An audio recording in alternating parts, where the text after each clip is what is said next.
Greetings, curious souls. You've found your way to the right place. Real Midnight. Here, every second hides a secret, and every story is more than just a legend. Imagine if there was someone in your village and who never died no matter how many ages passed. In an old village on the slopes of Mount Lawu lived a shaman named Ki Sastro. People called him a man of great power, but the word was never spoken with respect, only with fear. He never grew sick, never grew old. Since the time of their ancestors, his face remained unchanged.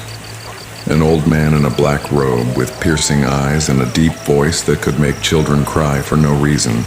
The village itself seemed ordinary. Rice fields stretched wide, trees stood tall, and the market bustled every morning. Yet behind this daily life lay an unspoken rule. Never approach Ki Sastro's house after the sun goes down. His home stood at the edge of a bamboo forest, surrounded by a wooden fence hung with red cloths, chicken skulls, and clay jars filled with foul-smelling liquid. The villagers believed that inside that house, Ki Sastro performed rituals to extend his life. They called it the exchange of souls. Each time death drew near, he would seek out a victim, a human soul offered in trade for his own life. No one knew exactly how the ritual worked, but every few years someone would vanish. It might be a farmer on his way back from the fields, a woman fetching water from the well, or a child who wandered too far. They disappeared without a trace. Strangely, whenever that happened, Ki Sastro appeared rejuvenated. His wrinkles faded, his voice grew stronger, his steps lighter, but the villagers stayed silent. Fear kept them bound. Once someone tried to oppose him, but it was their family who became the next victims. Passed from mouth to mouth, a single warning remained. Never disturb Ki Sastro unless you want your life exchanged. Amid this terror, a young man named Bagas grew restless. Unlike the others, his curiosity outweighed his fear. Since childhood, he had heard stories of screams coming from Ki Sastro's house. He wanted to know if it was true. Did the shaman truly survive by stealing the lives of others? And if it was true, could he be stopped? That night, Bagas stood at the edge of the bamboo forest. The full moon hung pale above. The cold wind whispered through the leaves, and the cries of night birds echoed. In the distance, Ki Sastro's house glowed faintly, lit only by the trembling flame of a torch. From inside the house came the faint, drawn-out scream of a woman. Bagas swallowed hard. His heart pounded in his chest. Tonight, he had decided to uncover the truth about the shaman who never died. Have you ever heard a scream that sounded as if it came from another world? Bagas hid behind a cluster of bamboo, his eyes fixed on Ki Sastro's gloomy house. The scream stopped abruptly, replaced by a deep, raspy male voice, heavy with power. The voice chanted incantations in a language he could not understand. Thick incense smoke seeped through the gaps in the roof, mingling with the metallic stench of blood that stung his nose. Bagas nearly gagged, but forced himself to hold his breath so he wouldn't be heard. He knew that if Ki Sastro sensed his presence, his life would be the price. Inside the house, Bagas caught glimpses of a blazing fire. Ki Sastro's silhouette stood before a furnace. All around him lay photographs, portraits of villagers pinned to the floor with needles driven through their centers. And right in front of the furnace, a woman was tied with white cloth. Her mouth was gagged, her body trembling weakly as if awaiting her death. Ki Sastro raised his hands high. His voice boomed. "Your life is mine, your death I will take for myself." The woman screamed, her body arching backward. The fire roared higher, flaring a deep blood-red light that filled the entire room. Then, in an instant, it died. Darkness swallowed everything. Only the sound of Ki Sastro remained, breathing in long and heavy as if drinking the very air. When the flames returned, the woman's body lay limp, motionless, and Bagas, horrified, saw Ki Sastro's face change. The wrinkles melted away slightly, his skin tightened, and his voice rang stronger as he laughed. Bagas nearly cried out, but he clamped his hands tightly over his mouth. His whole body trembled, cold as ice. What he had witnessed was no rumor. It was real. Ki Sastro truly extended his life by stealing the lives of others. Suddenly, as if aware of being watched, Ki Sastro stopped laughing. He turned toward the window. His eyes were entirely white. Bagas froze. That gaze pierced straight through the darkness, locking onto him. And with a deep, chilling whisper, Ki Sastro said, "You should not be here." Have you ever felt someone's gaze following you even when you're certain no one is there? Bagas froze. His eyes locked on Ki Sastro, who stood rigid in the middle of the room. That empty stare pierced through the darkness, as if it had driven straight into his hiding place. Inside, Bagas screamed at his legs to run, but his body was locked, as though invisible chains bound every joint. The wind suddenly ceased. The bamboo forest grew silent, even the crickets stopped. From inside the old house, Ki Sastro slowly walked toward the window. The creaking of the floorboards stretched long and sharp, raising every hair on Bagas's body. Tope, tope, tope. The steps stopped right in front of the window. Bagas was only a few meters away. He held his breath, his chest on the verge of bursting. Suddenly, Ki Sastro let out a small laugh. The sound was raspy yet cold, chilling the air around Bagas until it felt frozen. "Just the wind," he muttered, then turned back to the center of the room. Bagas released the breath he had been holding, nearly collapsing as his knees went weak. He knew just a little more, and he would have been discovered. Yet that terror transformed into resolve. He could no longer stay silent. He had seen with his own eyes how someone's life was taken to prolong the shaman's existence. That night, Bagas returned home trembling. Along the village road, he looked at the faces of people he knew, and realization struck. Many of them lived in silent fear. Each time a family member disappeared, they simply surrendered, pretending not to know. Everyone was aware of the dark secret, yet none dared oppose it. Bagas sat in his room, lighting a small oil lamp. He wrote down everything he had seen in a notebook. His hand trembled, ink nearly spilling. He understood. If Ki Sastro had truly seen him last night, he might already be dead. But one sentence he wrote in large, heavy letters: "Ki Sastro must be stopped." What would you do if the only way to survive was to face something that could not die? The next day, Bagas tried to uncover more. He went to see Wirio, the village elder still trusted by some as the keeper of traditions. Wirio's face was wrinkled with age, his body hunched, yet his eyes remained sharp, like a man who carried thousands of stories. Bagas whispered, his voice low. "I saw it with my own eyes. Ki Sastro stealing someone's life." Wirio fell silent for a long time. His face turned pale, his gaze avoiding Bagas's as if he had just heard something forbidden. Then he whispered, "You fool, boy. Speaking his name alone can already invite danger." Bagas pressed on. "Please help me. How can I stop him?" Wirio let out a long sigh.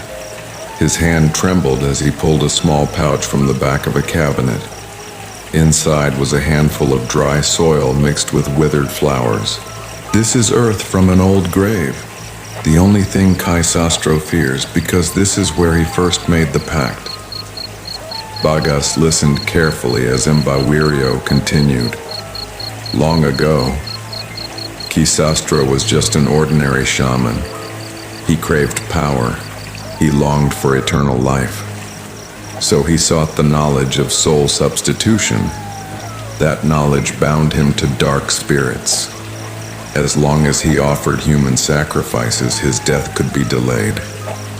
But if the soil of that first pact is placed upon him, the bond can be broken. Bagas clutched the pouch tightly. A flicker of hope rose within him, though mingled with fear. But Mbawirio looked at him gravely, his voice dropping even lower. Be careful, boy. If you fail, it won't be only your life that's lost. Your soul will become his, forever. Have you ever thought that your own curiosity might one day be the reason for your death? The following night, Bagas returned to the bamboo forest. The pouch of soil given by Mbawirio was tucked safely in his pocket.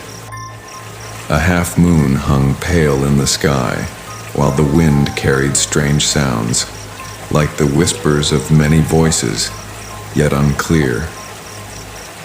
Sastro's house looked even more terrifying that night. Torches in the yard burned dimly, and from inside came the sound of a child crying. Bagas shivered, but his resolve did not waver. Step by step, he approached the wooden fence draped with red cloths.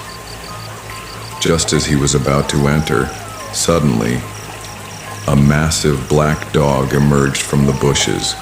Its eyes glowed red, saliva dripping from its fangs. The creature growled low, its voice echoing unnaturally, unlike any ordinary beast. Bagas stepped back, but the animal advanced, guarding the shaman's gate. His heart pounded violently. He remembered Mbawirio's warning. Sastro has spirit guardians. They can take any form. With trembling hands, Bagas grabbed a handful of soil from the pouch and hurled it at the dog. Instantly, the creature howled in agony, its body steaming as if burning, then vanished in a blink. Bagas gasped for breath, cold sweat soaking his back. He now knew the soil truly held power. Carefully, he stepped into the yard. The smell of incense mixed with the stench of blood grew stronger. From behind the house's walls, the sound of Sastro chanting echoed. Bagas crept closer to the window, holding his breath, and peered inside. There, Sastro sat cross-legged, surrounded by red candles. In front of him lay a baby on a white cloth, its tiny body writhing weakly. Sastro raised a black dagger high above his head. His deep voice reverberated. One more soul, for another 100 nights. Bagas nearly screamed. His hands trembled violently. Now he understood. Time was running out, and the cost was not only his life. If you witnessed evil right before your eyes, and would you dare to stop it? Or would you run and abandon everything? Bagas could no longer hold himself back. His body trembled violently as he saw Sastro's black dagger about to touch the baby. Without realizing it, he shouted, "Stop!" Sastro turned. His eyes glowed red, pupils narrowing like those of a serpent. A long laugh echoed, shattering the silence of the night. "So you're the foolish boy who's been spying since yesterday." His voice was deep, laced with wicked delight. Bagas shook, but quickly reached into his pocket. He grabbed the pouch of soil and hurled a handful toward Sastro. A supernatural crash erupted. All the candles went out at once. Dark shadows burst from Sastro's body, swirling like thick smoke, shrieking with piercing cries. The shaman staggered, his face paling, but only for a few seconds. Sastro straightened again. Now his body veined with black lines bulging beneath his skin. His hands trembled, yet his mouth curled into a sinister grin. "So you've uncovered my secret, boy. Do you really think a mere handful of soil can stop me?" Baga stepped back, searching for an escape. But suddenly the house itself responded. The door slammed shut, locking tight. Windows banged closed with force, as if the house had come alive. The baby's cries grew louder, mingling with countless other voices, unseen souls wailing from within the walls. Kai Sastro advanced, dagger raised high. "In that case, you'll be my next sacrifice. A young soul is far fresher and far sweeter." Bagas glanced around, his breath ragged. He realized his only choice was to fight or die tonight. What if your only way out led you deeper into hell? With the last of his courage, Bagas grabbed a wooden chair nearby and hurled it at Ki Sastro. The chair split in two before it could strike the shaman's body, as if it had slammed into an invisible wall. Ki Sastro laughed long and hard, his eyes blazing like embers. "Weak, far too weak," he said coldly. Bagas reached into his pouch. Only a little soil remained. He clutched it tightly, then charged forward, throwing it straight into Ki Sastro's face. A piercing scream tore through the room. The shaman's face blistered, his eyes burning black. His body collapsed, crashing hard against the floor. Dark shadows burst out of him, scattering in all directions, shaking the entire room. Bagas quickly scooped up the baby lying on the white cloth. The small body was cold but still breathing. He held the child tightly and ran toward the door. But as soon as his hand touched the handle, the door opened on its own.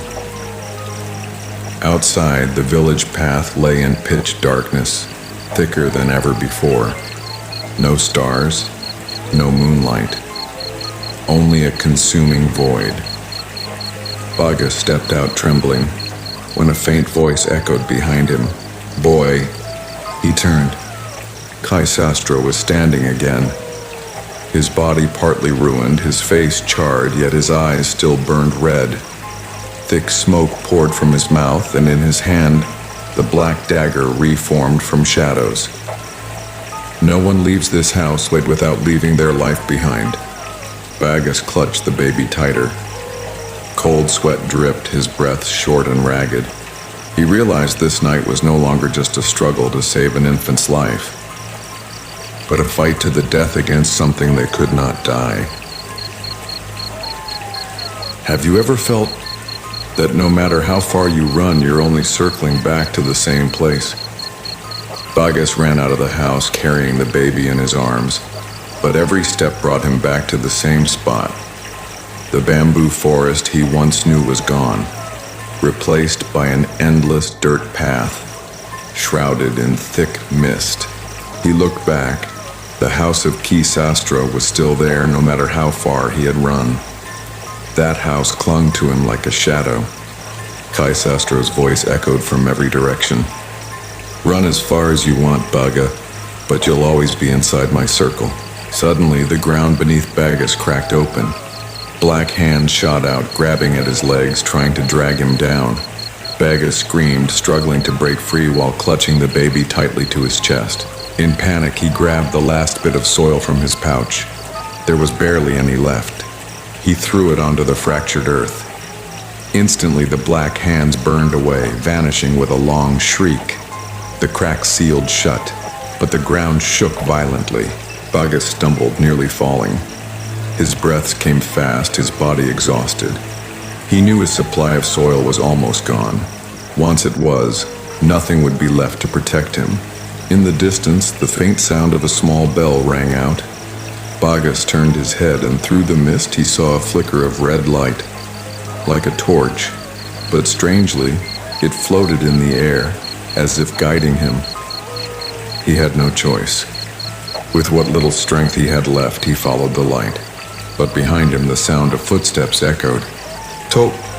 Tope! Tope!" Kai Sastro walked steadily, his body half destroyed, but his eyes still sharp and burning. His laughter echoed, drawing closer and closer. Run all you want, Bagas. But tonight, your soul is still mine. What if the light you're following him is actually leading you deeper into a trap? Bagas ran after the red light, his breath ragged, sweat dripping down his face. The baby in his arms whimpered softly, as if sensing the terror that lurked around them. Every time he was about to give up, the light moved a little farther ahead, tempting him to keep following. But the longer he chased it, the clearer it became. This was no torch, nor was it a lantern. The light came from a human skull burning from within, floating in the air, illuminating the narrow, mist-filled path. Bagas froze, his body trembling. "What is this?" he whispered. Suddenly, from within the fog, a line of black shadows emerged. Dozens, no, hundreds, of faceless figures, their bodies dried and withered, eyes hollow, mouths hanging open as if screaming, though no sound came out. They marched slowly, following the glowing skull. Bagas stepped back, clutching the baby tighter. But Kisastro's voice echoed from every direction.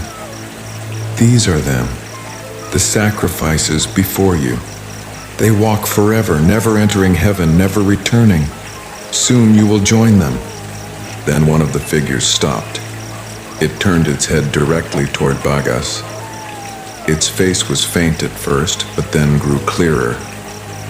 It was the face of a boy his own age. His eyes were empty, but his mouth moved, whispering silently, "Go." Bagas flinched. His heart pounded harder. He realized that if he kept following that light, he would be trapped among the endless procession. Yet behind him, Kisastro's footsteps grew ever closer.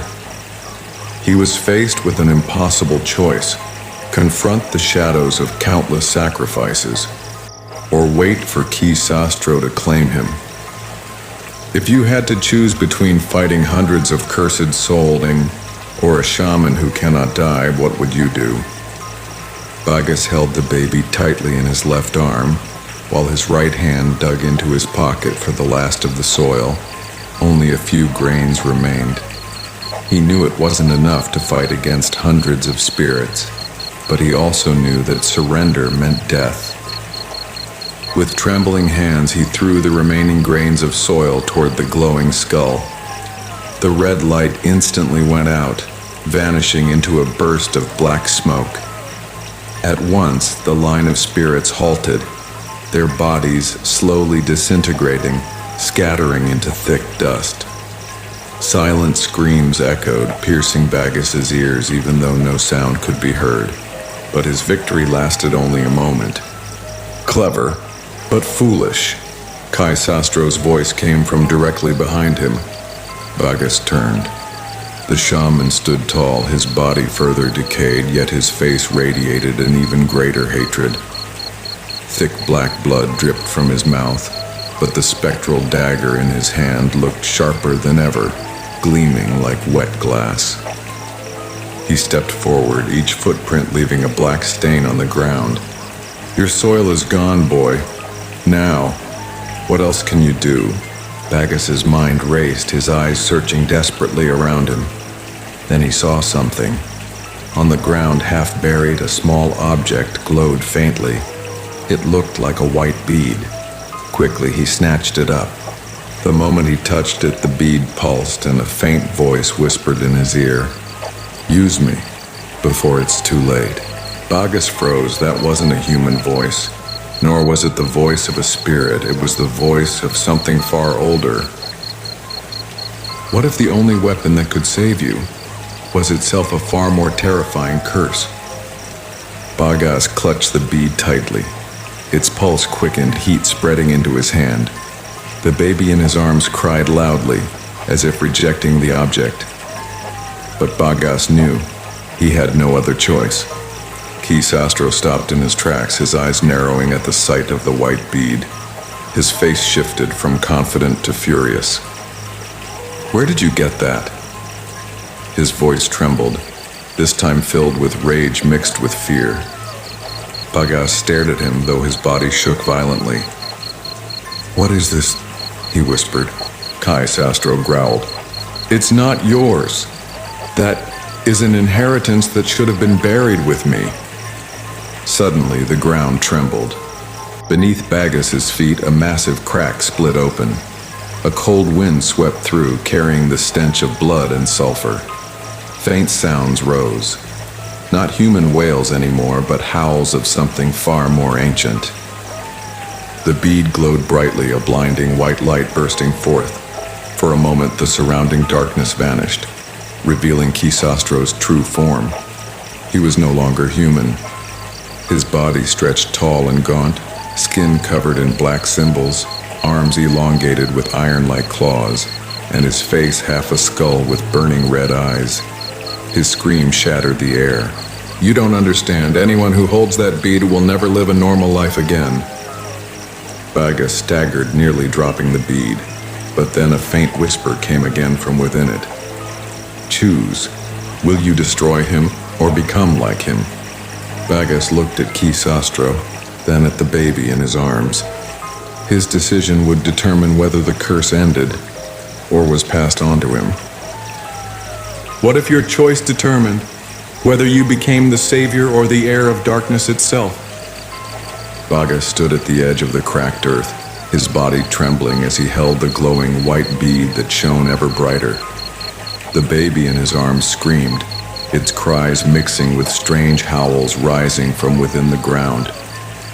Kisastro stood before him, now transformed into a monstrous being, half human, half something far more ancient. "Put down that bead, boy," Kisastro roared. "It is not for you. It can only belong to those willing to sacrifice everything they love." Bagas stared at the bead.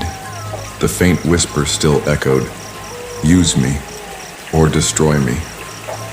The words repeated, stabbing into his head.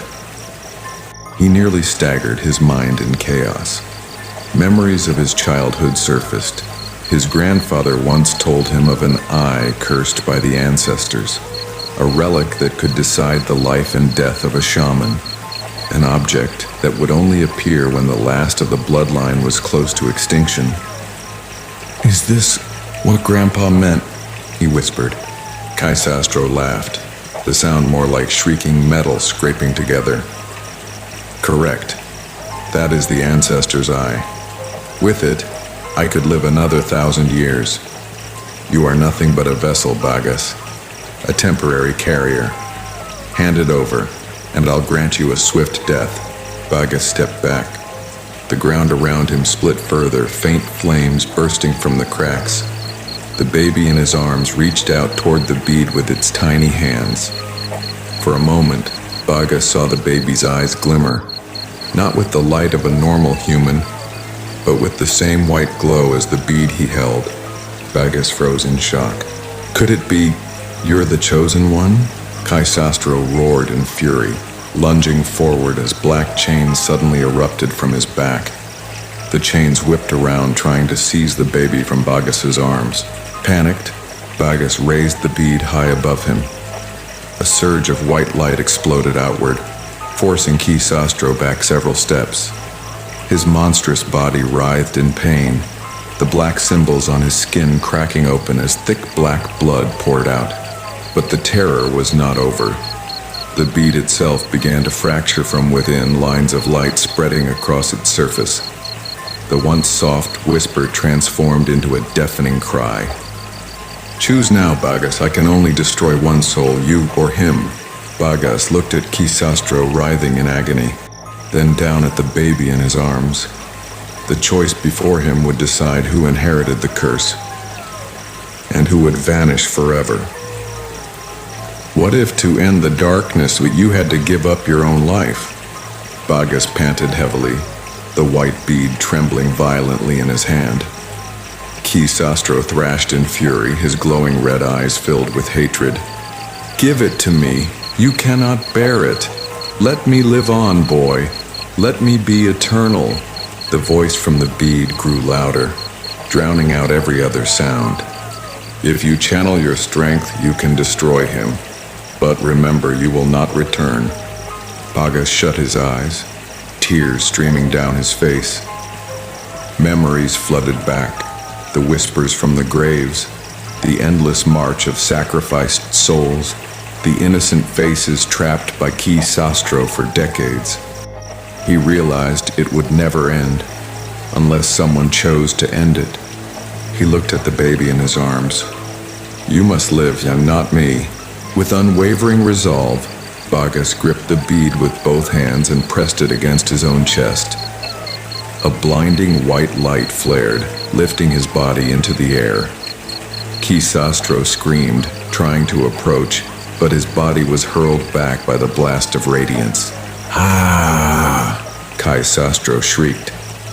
His skin split open, the black chains sprouting from his body melting like wax. His black blood boiled, and the cursed symbols etched across his body exploded one by one. The white light from the bead pierced through Bagas's chest, and he screamed, his body burning from within. Yet his face remained calm. He knew this was the end for him. A final whisper echoed in his head. Your sacrifice is accepted. The curse will end, for now. Ki Sastro's body disintegrated into ash, dragged down into the closing rift of the earth. His screams faded, swallowed by the darkness below. Meanwhile, Bagas's body fell gently to the ground, his life gone with the shattering of the white bead in his chest. The small baby lay beside him, crying softly, though a faint white glow still lingered in its eyes. Silence. The night wind blew once more. The forest appeared ordinary again, as if nothing had ever happened. But one thing was certain. The small apocalypse of that night had finally ended the reign of a shaman who could never die, at the price of a sacrifice. Does a curse truly end, or does it merely pass on, waiting for its time? Morning blanketed the village. People had heard a faint explosion from the direction of the forest the night before, yet none dared approach. They only whispered, guessing that Ki Sastro might have done something once again. Hours later, a farmer discovered Bagas lying on the edge of the village road, his body already stiff. Strangely, there were no major wounds, only a faint burn mark on his chest, as if he had carried a hidden ember inside his body before death. Beside him, a small baby wailed without stopping. The village was thrown into chaos. Many knew Bagas as a young wanderer who had only recently come to live there, and they wondered why he had died in such a strange way. No one dared to touch the baby until a middle-aged woman, Mbak-Surti, the village midwife, lifted the child into her arms. At once the baby stopped crying, his eyes staring sharply toward the village well not far away. Mbak-Surti shivered. His eyes, they look like they're glowing. The villagers decided to bury Bagas properly, but as his body was lowered into the grave, something uncanny happened. The sky darkened, thunder cracked, though no rain fell. When the first soil was cast upon his coffin, a faint voice echoed, the voice of Bagas himself. I have already chosen. Panic erupted. People fled the graveyard in terror. Only Mbak-Surti remained, clutching the baby tightly.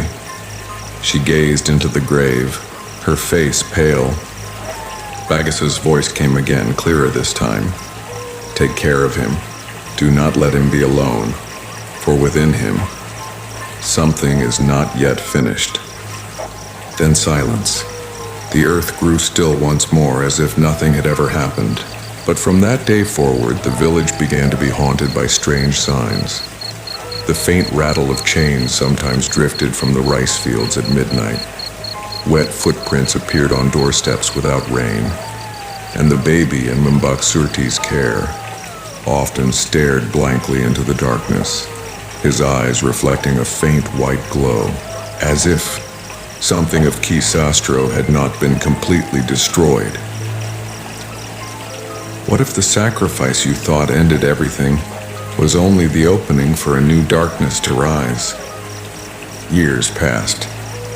The baby once found beside Bagas's lifeless body had grown into a boy named Arga. To the villagers, he was a good child, quiet, healthy, and polite. But Mbak Surti, who had raised him, knew otherwise. Every night at exactly 12:15, Arga would wake on his own. He would sit by the window, staring out with vacant eyes. Sometimes his lips moved, as if speaking to someone unseen. "Yes, I understand," he whispered one night. Basurti could only watch, heart pounding, too afraid to approach. When Arga turned 7, stranger things began to happen. A chicken was found dead in the yard, its body shriveled as though drained from within. The next day, a neighbor collapsed in the rice fields, covered in strange bruises with no explanation. Whispers spread quickly. Had the boy inherited something dreadful? That night, Mbak Surti heard the sound of chains from her own room. She rushed to Arga's chamber and found him sitting on the floor, a thin black chain coiled in his hands. Arga looked at her with a faint smile. "Mother, I often hear an old man's voice in my head. He says, 'I'm the one who will continue.'" Basurti nearly fainted. She realized the truth. Kisastro's curse had never been destroyed. Bagas's sacrifice had only delayed it, not ended it. And now, the dark legacy lived inside a child. Her final night in that house was filled with dread. At precisely 12:15, Arga stood in the backyard, facing the old well that had long been sealed with cement. In a soft voice, he murmured, "Teacher, I'm ready to learn." The cement seal of the well trembled, thin cracks spreading across its surface. From within came a faint voice, the same one that had once whispered to Bagas, "At last the true heir has been born." And from that night on, the village was never the same again.